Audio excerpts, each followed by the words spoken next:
We live in an era where everything seems to be at the touch of a button. Information, entertainment, social connection, all available in seconds.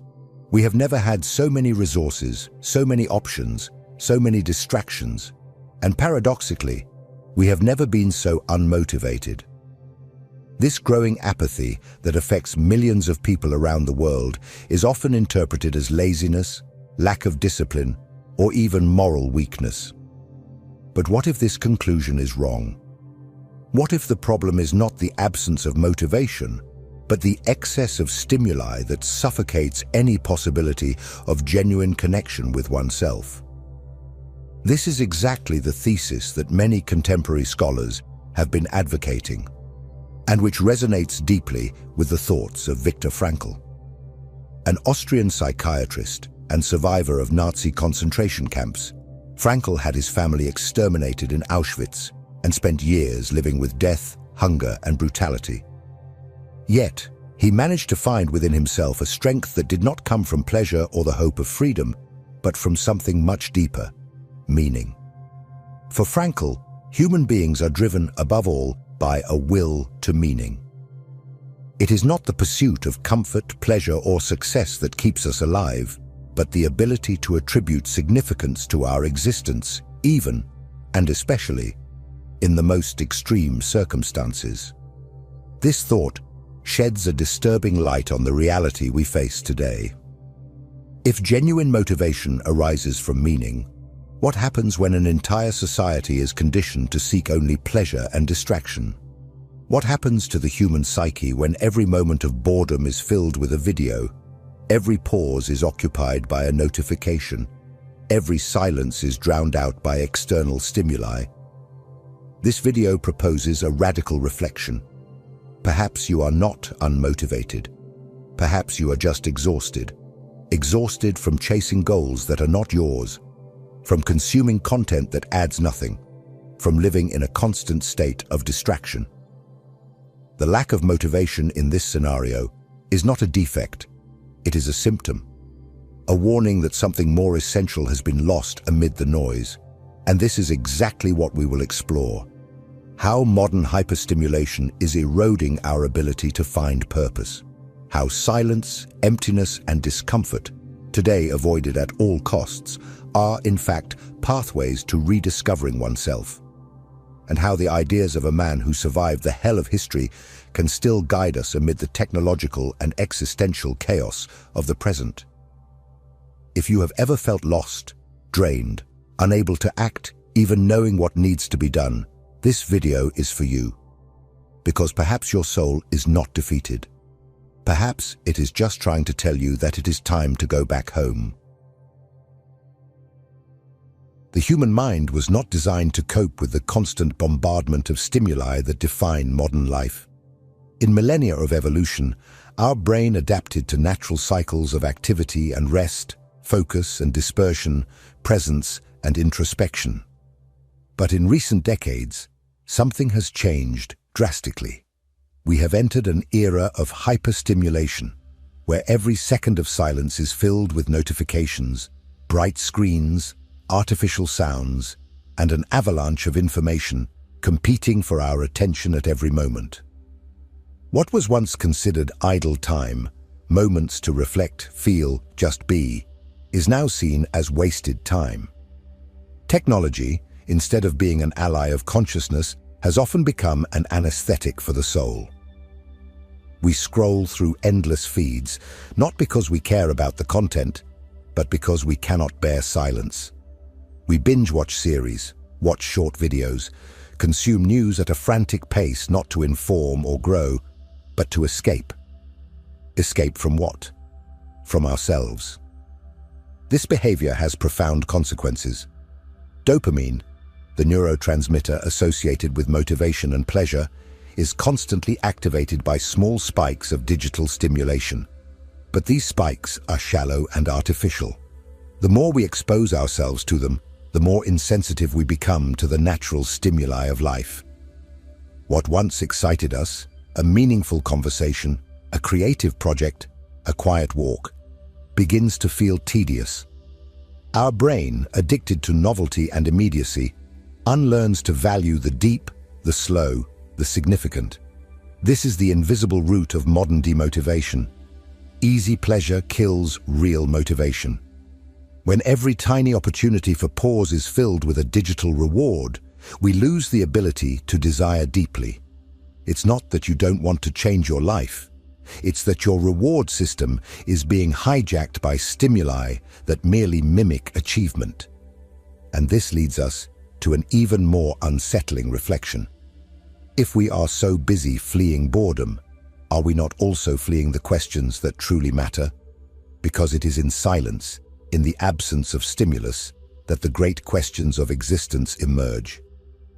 As Viktor Frankl warned us, reflecting on human suffering and modern existential emptiness, modern man has less and less time to reflect, less courage to make decisions, and less freedom to find his own meaning. But it is precisely this ability to find personal meaning that sustains his dignity as a human being. In the next segment, we will delve into the consequences of this psychic exhaustion caused by excess stimulation. Why are our minds so drained, and what are we losing when we lose the ability to reflect? If this content is making sense to you, click the subscribe button and subscribe to the channel. Thank you for your support. What happens to a mind that never rests, that never silences, that is never allowed to simply exist without stimulation, without expectation, without distraction? The answer is simple, but devastating. It fragments.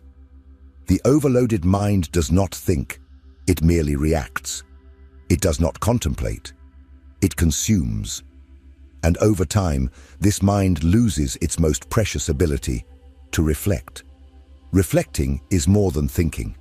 It is stepping back and observing. It is allowing thoughts to settle, emotions to take shape, values to reveal themselves.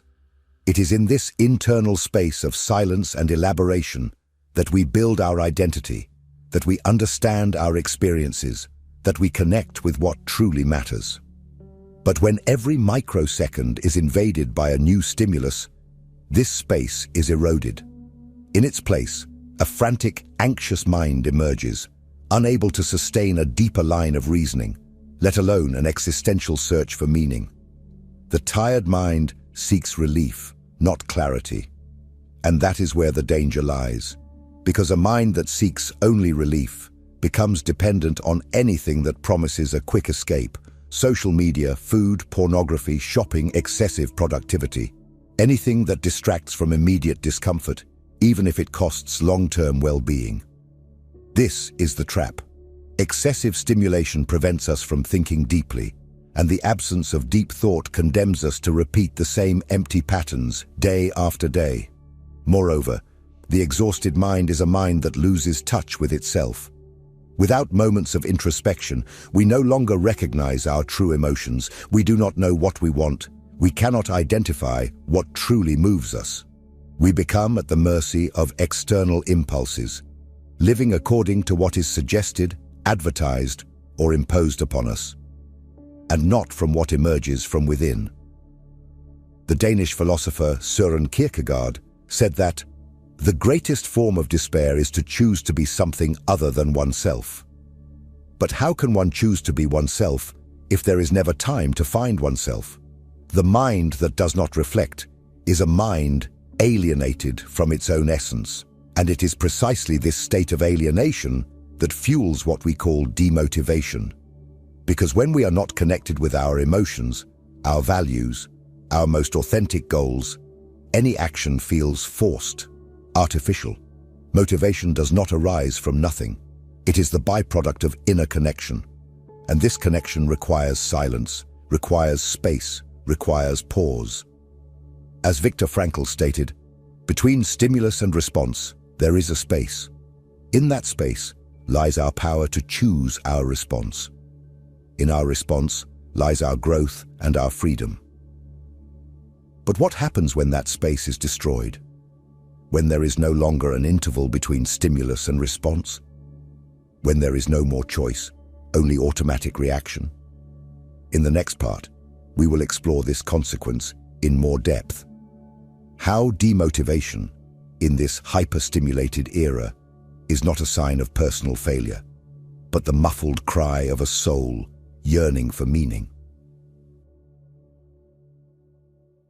It is common to hear phrases like, "I feel stuck," "I can't do anything," "It feels like something is sucking me from the inside." These expressions are not just outbursts, they are diagnoses. In a world where everything revolves around productivity, performance, and high achievement, feeling unmotivated is treated as a personal failure, as if the person were broken, as if something were missing inside them. But what if the truth is the opposite? What if this apathy is actually a symptom of a sick system, of a soul suffocated by superficiality? In this context, demotivation is not weakness, it is protest. It is the muffled cry of a psyche that can no longer chase after empty goals, imposed targets, stimuli that promise happiness but deliver emptiness. It is the silent collapse of someone who has spent too much time living outward without ever looking inward. It's not that you don't want to act. It's that you are tired of acting without purpose. It's not that you lack strength. It's that you have already exhausted your energy trying to adapt to a life that does not represent you. The symptom of demotivation reveals a painful truth. We are trying to force movement where there is a lack of meaning. We are trying to rekindle a flame using false fuel. And the soul knows. It feels when something is shallow, when there is no truth, when we are merely playing a role.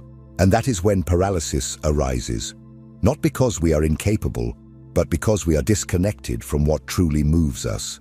Imagine a plant placed in poor soil, exposed to artificial light 24 hours a day.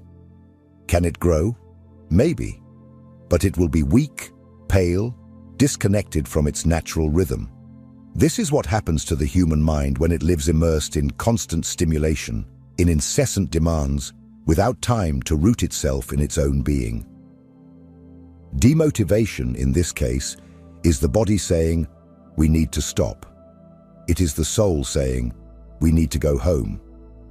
Frankl already warned about this with surgical precision. When a person cannot find a deep meaning in life, they distract themselves with pleasures. But distraction is not fulfillment. And when the emptiness returns, because it always does, we realize that the problem was not the lack of movement, but the lack of direction. What we need is not more productivity, but reconnection. And that is where we enter the deep thinking of Viktor Frankl, who survived the hell of concentration camps to teach us something that many forget. Real motivation does not arise from comfort, but from purpose.